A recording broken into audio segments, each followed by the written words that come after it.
June 17th, 2023. Well, I want to go over a little bit the situation here with former President Trump and the indictment that's been filed. And of course, he's been arraigned in court and down in Miami. Um, and so it'll be interesting to see. I was trying to kind of go through and see what kind of situation we're in and what he's in with this and kind of look it over a little bit. And kind of like, why is he in this mess? Of course, there's a lot of issues that are around, and there's a lot of emotionalism, and it'll be very interesting. You know, the true legal literalists are going to say that basically um, it's a cut and dry deal, and I guess other people are going to say, well, maybe not so much. And there are some issues, like in a previous video, I went into the issue that he's going to try to use the Presidential Records Act to say that should supersede the security issues. Of course, people like former Attorney General William Barr have kind of dismissed this as being kind of a frivolous argument. And I don't know whether it is or isn't. Actually, it could be used if a court wanted to prevent him from actually going to prison. That could be an argument that could be accepted, but is that really an objective of, say, the Supreme Court? I don't know.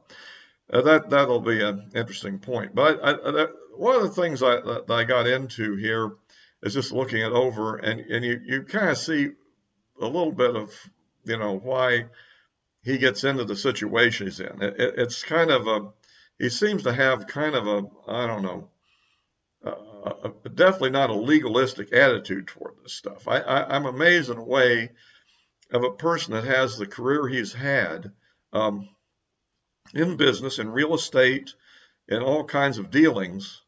And until he got into presidential politics, he really didn't. He seemed to pretty well escape pretty well. And in fact, all the attempts to really kind of go through his tax returns and stuff found, in fact, that they weren't able to do much with any of that. It was pretty well done. But here we have him behaving rather strangely, I think, with respect to highly classified documents. And there's like 31 charges directly relating to the retention of classified documents. And I could kind of go through a little bit of the subject here. By the way, if you like these videos, again, please give me a like and subscribe if you haven't already. And by any means, don't blame the messenger here. I'm trying to be as honest about it as I can and try to be as fair with as I can. But I do have some examples. This is a lengthy indictment. I don't suppose most of you want to read through it. I've kind of read through all of it and kind of looked at the key points. I mean, one of the most serious things in this whole thing, I believe, in addition to retention of classified documents, which is pretty serious, but there's also the issue of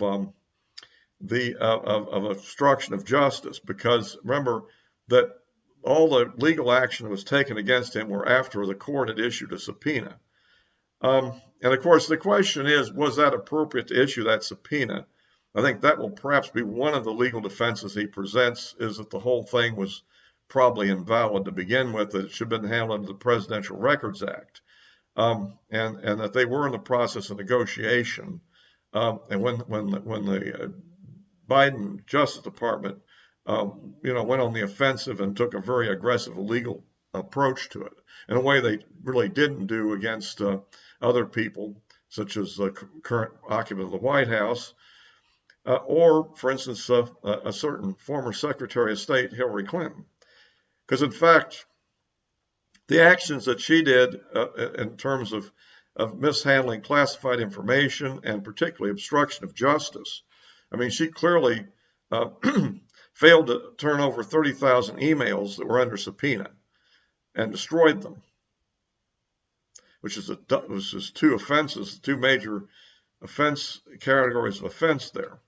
And so, and this is, I think, the basis of a lot of the Republican conservative, and in fact, my own particular attitude toward this subject.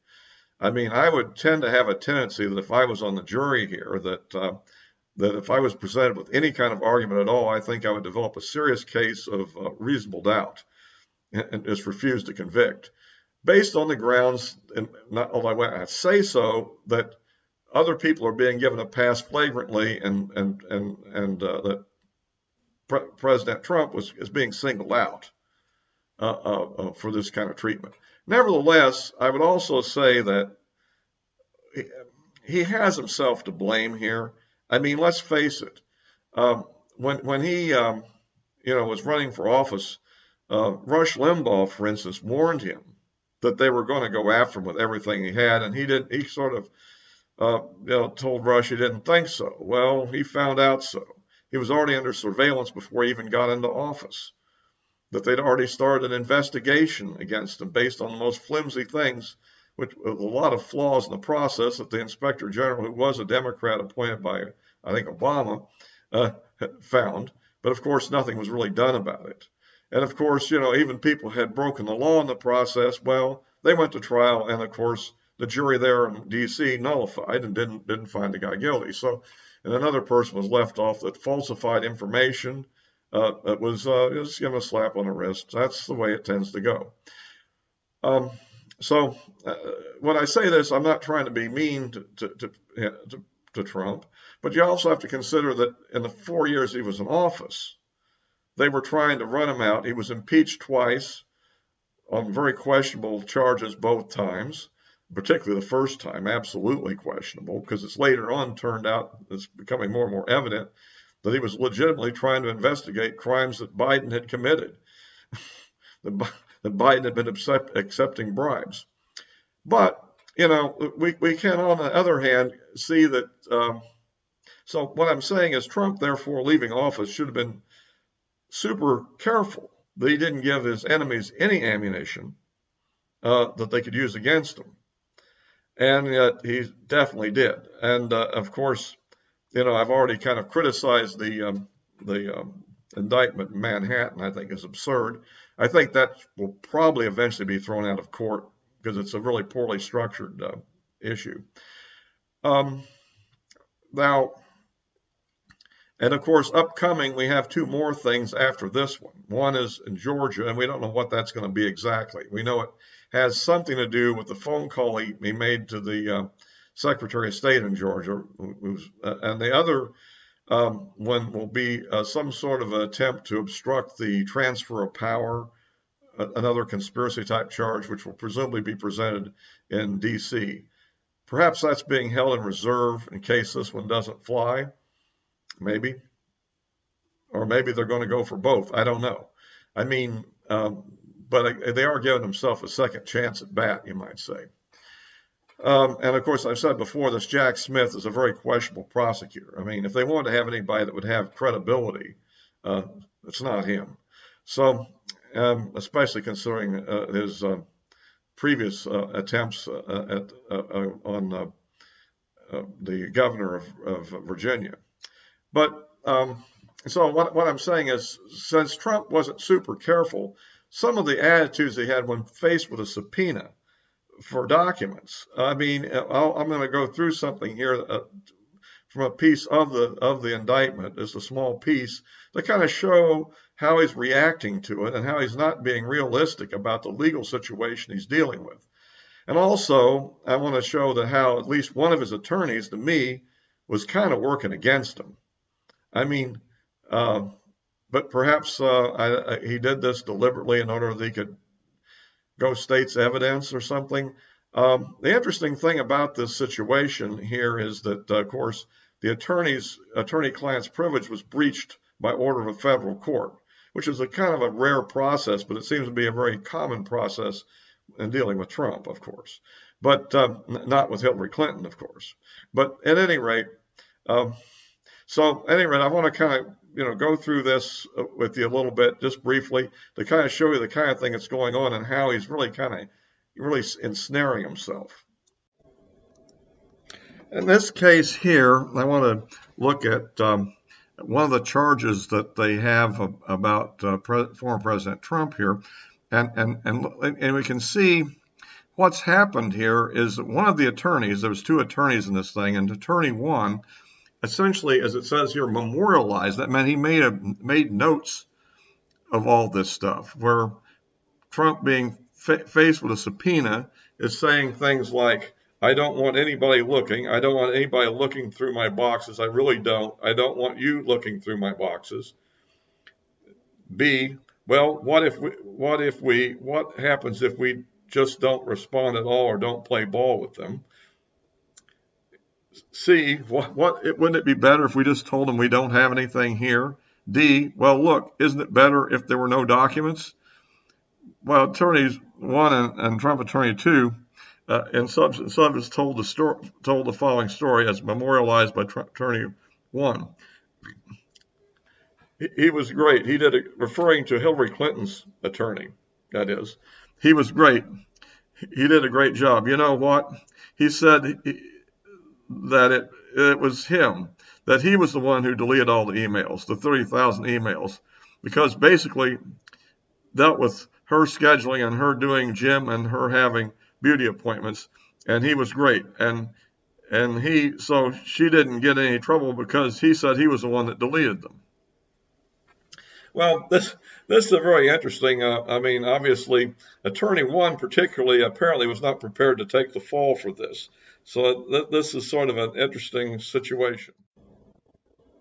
So basically, attorney 1 was definitely prepared to fully provide substantial evidence of Trump's willingness to not comply with the subpoena and various ideas on how he could actually fail to do so and obstruct justice effectively.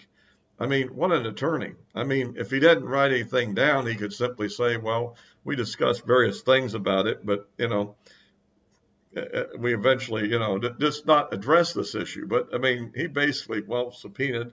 Obviously, he doesn't want to commit perjury, but, I mean, he actually had evidence, which obviously I'm sure was subpoenaed, because I'm sure the subpoena included provide all notes and correspondence you have on the subject, right? So this was dropped right in the lap of the other one. I'm sure attorney 2, when he probably presented with this, probably went, yeah, something like that happened.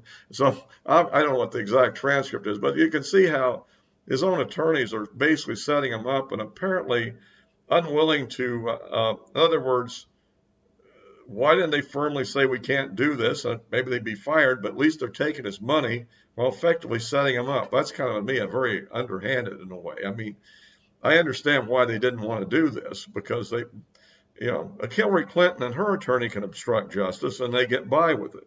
But if you're working for Trump, you know dang good well that's not what's going to happen to you. So anyhow, it gives you an idea of the kind of thing they've got. And there's all these documents with all the classifications. There's 31 documents with some of them, the classifications themselves are classified. I mean, high intelligence documents of various sorts. And of course, and then the other thing that's pretty bad is that this aide of his that's also indicted along with them. I mean, they were texting each other about what they were doing. How goofy is that? If you're doing anything close to not being totally legal, don't do it. But if you are going to do it, don't text about it. Don't send emails. Don't write it down. That's all subpoenable, and they can get it. Just amazing. This happens to a lot of people who are supposed to be smart repeatedly. They keep doing this themselves.